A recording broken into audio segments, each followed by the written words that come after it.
Hey, it's Michael Saul with the Stock Market Trading Watch List for Tuesday, August 16th, 2011. Let's take a look at the SPY to start. The SPY video, as usual, is up on the blog, but just going to take a quick look at it here. We surpassed the first resistance zone. So next up, we have the 50% retracement of this swing down at about 123, and then the 20 EMA at 123.26. Volume was really light here. NASDAQ 100. Okay, if I can spell it correctly. There we go. Okay, NASDAQ 100 got back above the June lows on Friday, and a little bit of continuation here on Monday. 20 EMA, resistance to watch. Can also throw up a Fibonacci grid here. And we could see that before that we have 2234, it looks like. 2234, which is the 50% retracement of this swing down. That's the NASDAQ 100. The Russell, okay, back above the 10-day moving average here. We're on a fib grid here. And we see we have resistance right above 725.15. And then the 20 EMA up here at 746.63. And then the Dow, somebody was saying, hey, you stopped doing the Dow. Yeah, I don't really care about the Dow, but I'll put it up just for people that want to see it. 11,684.50, right around where the 20 EMA is. So right around here, that's the next resistance point. Now, volume is pretty lame here on the upside, as we've been seeing. And we're continuing to stretch after the flush out from last week. So overall, I think we are headed to next resistance levels. And I think from there, we have to do what we did at these first resistance levels, watch for a reversal candle or reversal pattern, whether it's a one candle or multi-candle pattern, and look to see if there's an entry based on that we can lean against the resistance level. But right now it looks like we're still digesting the big move down, and look, we're doing an okay job if you leave out the volume. But once you put the volume in, you could see it's just a real lame bounce. And I've said it before, so I'm going to continue to stick with it. I think that we're going back down. I think we take out those lows at a minimum, if not continue down. And I just think this is digesting the move here. I don't think we're just going to rally up big and take out these highs and, oh, okay, it was just a blip. I think serious technical damage has been done, and I think that it has to actually go lower and probably signal an end of trend, or an end of short-term trend with a nice volume climax. And I know people might say, wow, but we had a lot of volume.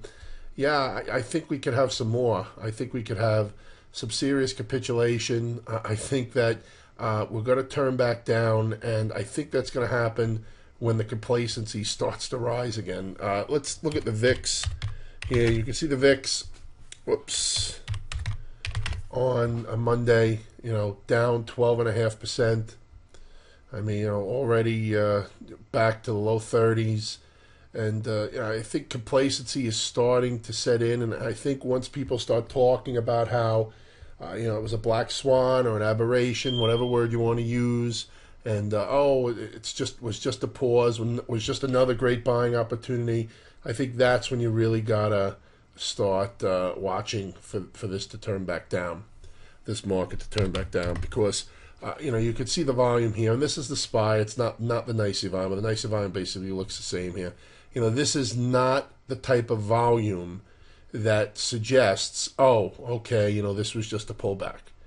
All right, we had a nice, push of volume down. Yeah, the highest volume day was on the reversal candle, but the very next day we came down with some nice volume, and since then, I mean, 3 up days in a row, and volume lower, and now under the 50-day, which has expanded a little bit because of this. But to me, it's a bearish scenario. I'm not going to sit here and just start saying short. I've been saying it for the past couple of days. Let it digest. Let the volatility wind down a little bit. Okay. So for now, I'm looking for these next resistance points.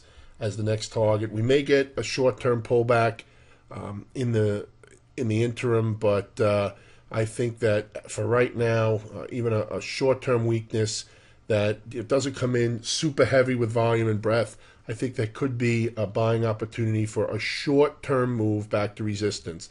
Overall, I still think we're going lower. Let's take a look at some of the sectors. Here's the SOX, 20 EMA, next level. Watching banks, okay, trying to fiddle around here. Still got the 10-day moving average coming down at a brisk pace. Watching that as resistance and the 20 EMA above that. Also have the gap fill here. XBD. Okay, watch the 10-day and the 20.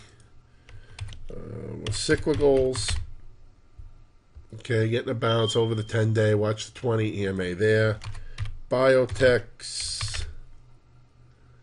Okay, starting to bounce. Once again, I mean, this looks okay for a little bit of a trade, but back into resistance. And this is for the nimble people. I mean, I don't just want to sit here and stare at the charts and go, well, we're going to go lower, so wait for an opportunity. Well, if you're a day trader or a short-term swing trader, I mean, there could be some opportunity here to play a little more upside, especially if we get some weakness. It doesn't come, like I said, crashing down with a lot of volume. Okay, OIH, nice push today. Actually, nice push yesterday, Monday. 20 EMA, still watching as potential resistance. Let's look at gold. Okay, gold trying to come out of this little pullback here. Here's the GLD, what it did on Monday. SLV, trying here. See if we can get a push up here. If it takes out the 50% of this candle, which comes in right around here, it looks like 39.40s. Then watch for a retest up here. Let's see what it can do from there. Cena we highlighted in yesterday's video. Got a little bit of morning weakness. Didn't come down to the 20 or the 50, and then it turned tail. But still did not break out of last week's... still did not break out above last week's high. All right, so still watching this one. I mean, it has earnings now Wednesday after the close, I believe. Please check with your earnings calendar. So unless we're going to get weakness here, you may have to use a different strategy here if you're looking to take this one. Apple. Where's Apple? There we go. Keep trying to push higher here. So see if that can continue up. We have a little bit of Fibonacci resistance right here, right at the 62%. But if it can get above that, could trade up here to the about 10 points higher. All right, look at Google.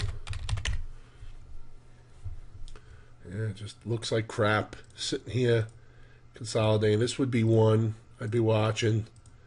If we do wind up turning down or getting a sharp down day, or even some market weakness, I'd be watching this one, see if it can break that 50-day. Still think it wants to fill this gap, and that gap fills at 529, but a little bit under 529. So that's what I'd be watching if it could break. Of course, this is more of a coil than anything, but the reason I have the lean more than a bias is that we're under the 200. But yeah, this could break out the other way too. But this one's not really acting that hot. Baidu. Okay. Ugliness on the session. Goldman. Yeah, just kind of consolidate. This looks bear flaggy here. I mean, you can see the volume coming down.